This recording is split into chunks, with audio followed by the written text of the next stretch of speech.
Alors on va maintenant trouver la position de CF par rapport à sa tangente au point d'abscisse 2. Alors allons-y trouver d'abord la tangente au point d'abscisse 2.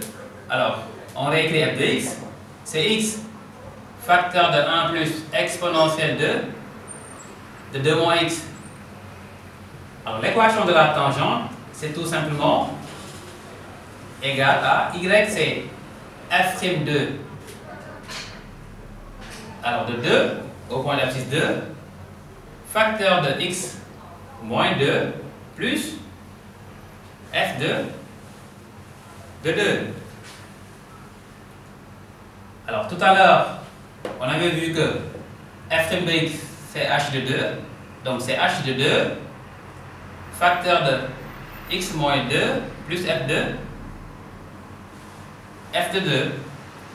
Or, tout à l'heure, on avait vu que h de 2 égale à 0. Cela veut dire que on aura y, c'est 0 facteur de x moins 2 plus f de 2.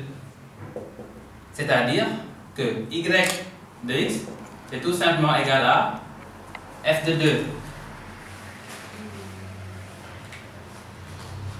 Alors, calculons f de 2. Alors, dans x, on va remplacer. Dans f, on va remplacer x par 2. Alors, cela va donner 2 facteur de 1 plus e de 2 moins 2. Alors, le calcul, ça donnera 2 facteurs de e de 2 moins 2, c'est e de 0. 1 plus e de 0, c'est 1 plus 1. 1 plus 1, c'est 2. Et ça donne 4. Donc, on a l'équation y égale à 4. Maintenant, on va essayer de trouver la position par rapport à de CF par rapport à cette équation. Alors, pour ce faire, on va étudier le signe de. Alors, c'est le signe de f de x moins y, c'est-à-dire f de x moins 4. Alors, f de x moins 4. Alors, on va appeler ça une fonction appelée u de x. Alors, ce qu'on va faire, c'est quoi? On va dériver la fonction u de x. Alors, calcul de u de x, u' de x. Alors, u' de x, c'est tout simplement égal à f' de x moins, alors, dérivé de 4, c'est 0. Donc, u' de x, c'est tout simplement égal à f' de x. Et on se rappelle que f' de x aussi, c'est h de x. Et que h de x était positif. Alors, cela nous permet de dresser le tableau de variation de u' de x.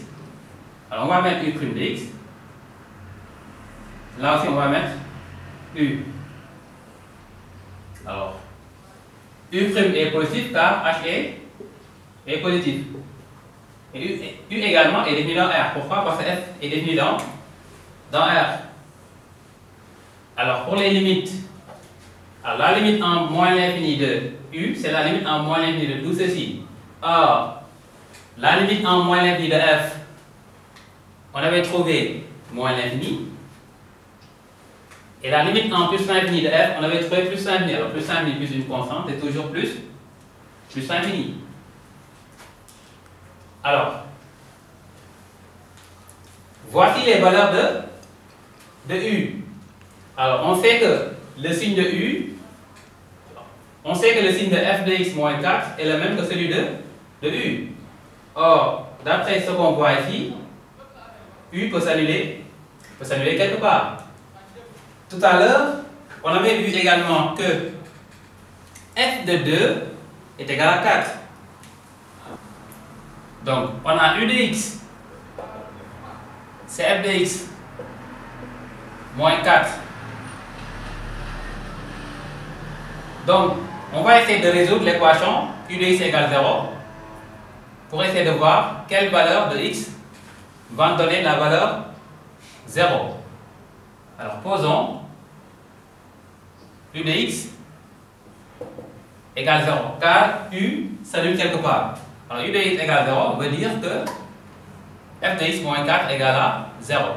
Donc f de x égale 4.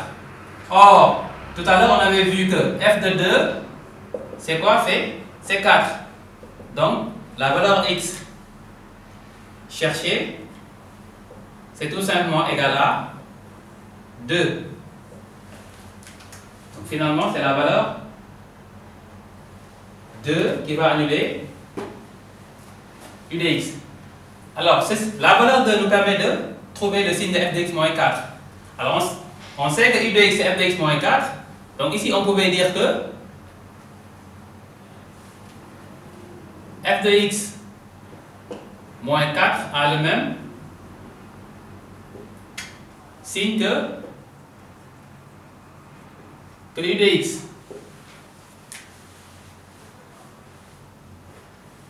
Or, d'après ce qu'on a sur ce tableau, on voit bien que u de x alors est négative. Là, on a que des valeurs négatives de moins l'infini à 0, mais c'est sur quel intervalle? Moins l'infini 2. Alors, sur l'intervalle moins l'infini 2, u de x négatif veut dire que f de x moins 4 négatif.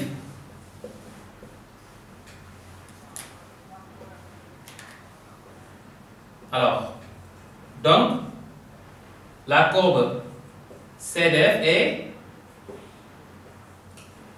en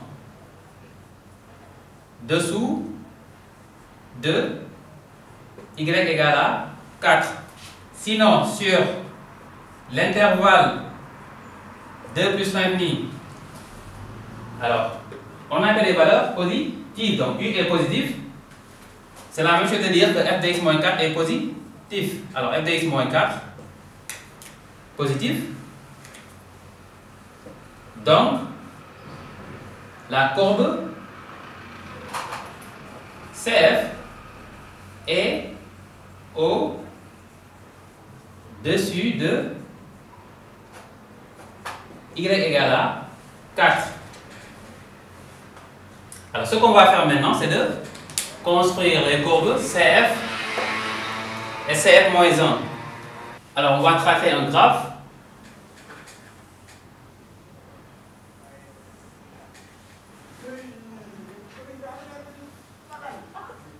Alors, traçons d'abord la tangente au point d'abscisse de y égale 4.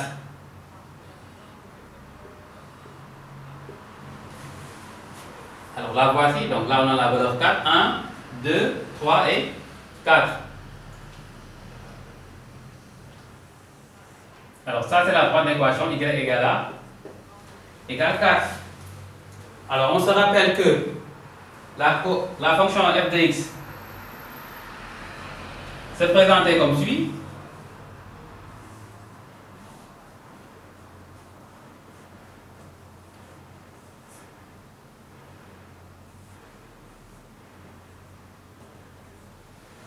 Alors, et qu'on avait en moins l'infini une branche parabolique de direction au y. Cela veut dire que la courbe va côtoyer en moins l'infini la droite d'équation y égale 0. Alors, essayons de trouver quelques points pour f de x. Alors, f de x, c'est x facteur de 1 plus e de 2 moins x.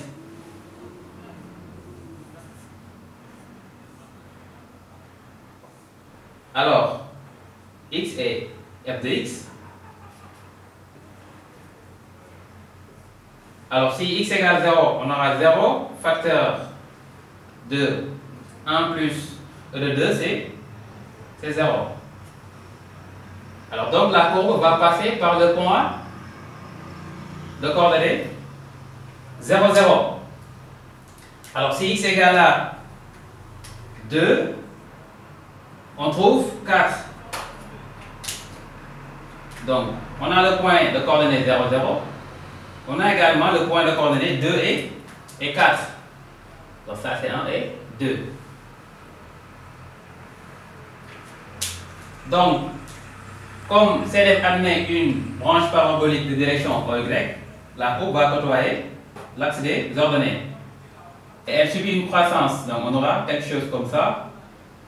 La courbe va passer par le point 0, 0 et le point 2 et 4. Alors ce qu'on va faire maintenant, c'est de tracer CF-1. Alors pour tracer CF-1, on doit d'abord tracer la droite d'équation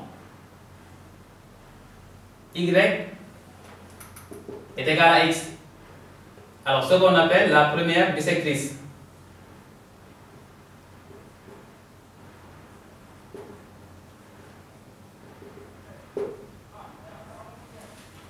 Alors la droite d'équation y égale à x,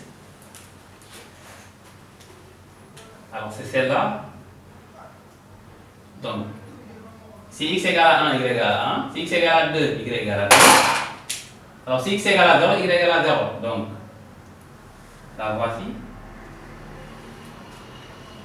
Et maintenant, pour tracer CF-1, pour chaque valeur de CF, on trouve son image. C'est-à-dire que la première bissectrice va être le symétrique de CF par rapport à CF-1. Donc, je prends un point de CF, ça c'est CF,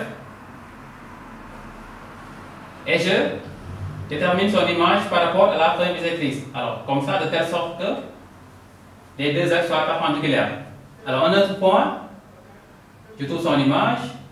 Alors, un autre, je trouve son image, là aussi, de telle sorte qu'on ait ceci. Alors, en joignant tous ces points, on aura la courbe CF-1.